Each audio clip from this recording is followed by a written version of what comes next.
You know, sometimes it's the little things that have the most impact. However, I'm not sure if that's the case for this project.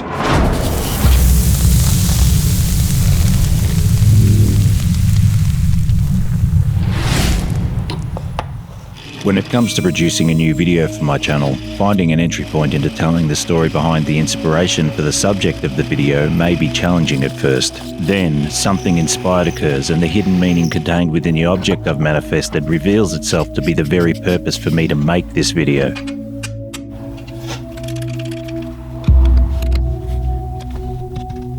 I believe there's a fascinating origin story to be told that's contained within most objects. I'll spare you the history lesson because I haven't done my research. However, I do have a huge amount of respect for those that came before me who developed materials and tools to a point where it's an act of self-sabotage if I don't engage in the act of making a thing. It's so easy to make things these days that the story behind this ease is gradually being eroded and taken for granted as it is lost to the ages. I'm not saying this is a matter of fact, it's just my opinion based on my observations. Now it seems that all the discipline and skills required to make things is being replaced with device-based occupations. And now these occupations exist under the looming and threatening cloud of AI. This may be a concerning development that could potentially lead to lives deficient of the human experience.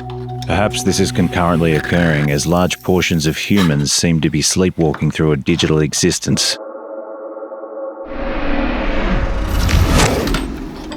The objects we make are physical representations that encapsulate our developing dexterity, discipline, and attention to detail. The sense of achievement represented in a finished object is unmeasurable.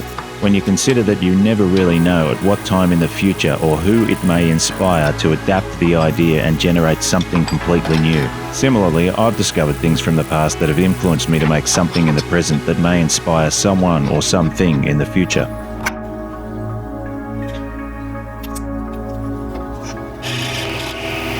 Before any project begins, first comes the idea and a rough vision of the finished object. Then in my mind's eye, I break that vision down into individual components and begin planning, then focus on making one component at a time.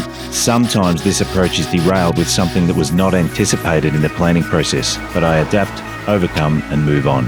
It's not until the final component is screwed into place and the significance of each individual part becomes evident. When this object is complete, it'll consist of 6 separate components. However, when the parts are assembled, a transformation occurs. So at first, what may seem insignificant will eventually reveal its purpose when placed amongst a legion of other equally valuable components. Then, as time passes, if I've done my job correctly, I'll forget all about having made this, artifact.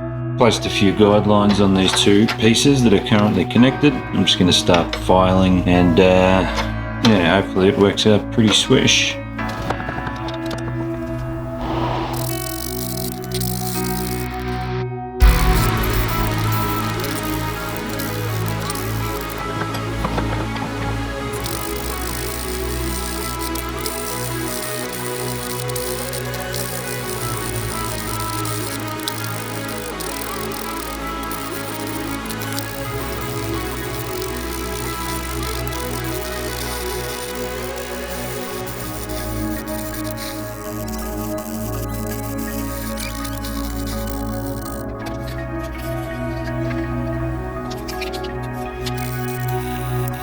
Okay, I think enough time has passed to contemplate the question I presented earlier. I believe that inspiration is the substrate on which we build our own inspired ideas. That experience alone is priceless. When I started this project, the vision was not fully formed. It was this lack of foresight that became an advantageous point of weakness for the nefarious elements of human nature to infiltrate and deliver a devastating blow. Well, momentarily. No matter how well you might plan a project out, be sure to always plan on making at least one mistake. Then add one more for good measure. I'm sure this attempt at a quick repair is considered sacrilegious by those that know better. And now I can say that after this attempted repair, I'm amongst those that know that this sort of restoration is ridiculous. At most, I'm guilty of attempting an experimental repair, which at first did look promising, but ultimately failed. Okay, so unfortunately that didn't really work, and I've also broken through the surface there. So I'm just going to take this section off, replace it, and make sure my holes are shallower than the original.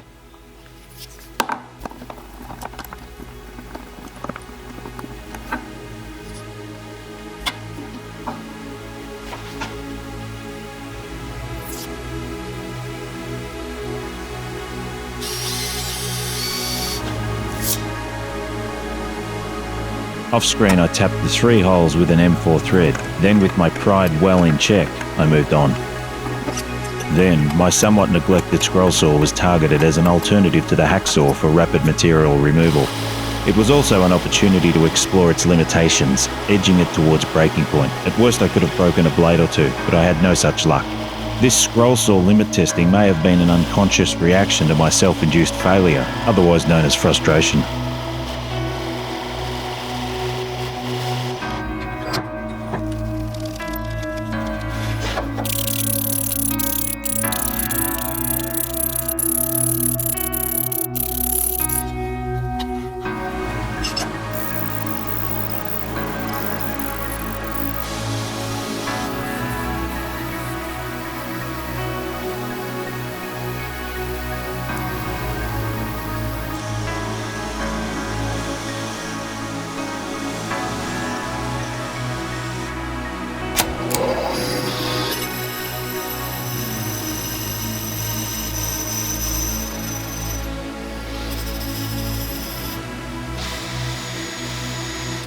Making things goes far deeper than a lot of us humans give it credit for. At first sight, this one small part may seem inconsequential, but to actually bring it into existence is a task that to me is worth the time and labour on multiple levels. It's an object that would otherwise go unregistered in the blink of an eye or the turn of a knob.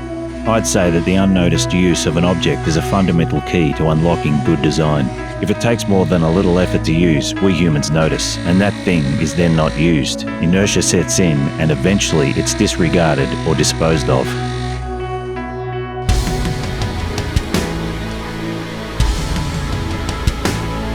After viewing this video multiple times and hearing myself voice some of my opinions on modernity, I believe I can now condense it down and encapsulate these opinions into 2 statements, then 1 question.